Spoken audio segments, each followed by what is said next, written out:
حضرت ابن عباس نے اسی احادیث کو جمع کرتے ہوئے اس کا خلاصہ یوں نکالا جو میں نے بات کی ہے. وہ فرماتے ہیں اگر کسی شخص کو ان تینوں چیزوں کے متعلق گھر، گھوڑا، عورت، فرمایا ان تینوں چیزوں کے متعلق شک پیدا ہو جائے،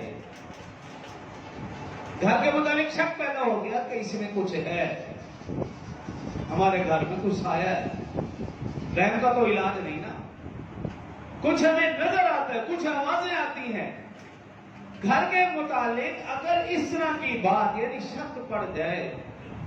آپ صلی اللہ علیہ وسلم کے پاس چند لوگ آئے اور انہوں نے اپنے گھر کے حالات بتائے کہ رسول اللہ ہم گھر میں کتنے افراد رہتے تھے اور کچھ حالات بتائے، کبھی ایسا ہوتا تھا، کبھی ایسا ہوتا تھا.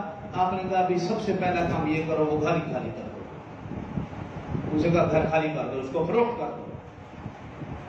تو ابن عباس نے اسی حدیث کو مد نظر رکھتے ہوئے اگر کسی شخص کے دل میں گھر کے متعلق کوئی شک پیدا ہو جائے تو اس گھر کو وہ خالی کر دے، اس کو چھوڑ دے، اس کو فروخت کر، پھر اس میں نہ رہے.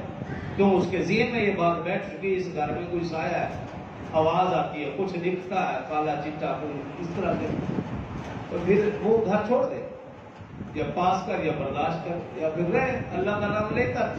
اگر شک ہے تو پھر خالی کر دے، دیکھی جائے. اور دوسری چیز بتائی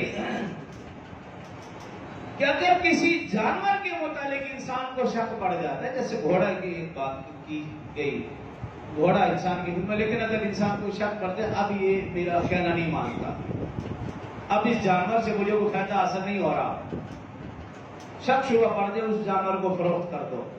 اسی طرح بیوی کے متعلق بھی اگر کسی انسان کو شک پڑ جاتا ہے کہ میری بیوی ٹھیک نہیں ہے، بد کردار ہے، بد اخلاق ہے، اس کے تعلقات اچھے نہیں ہیں، شک شبہ پڑ جائے، اس کو سنوارنے کی کوشش کی جائے. اگر پھر بھی سنورنے کی طرف نہیں آ رہی تو مار پیٹ کی ضرورت نہیں، آپ اس سے علیحدگی اختیار کر لیں.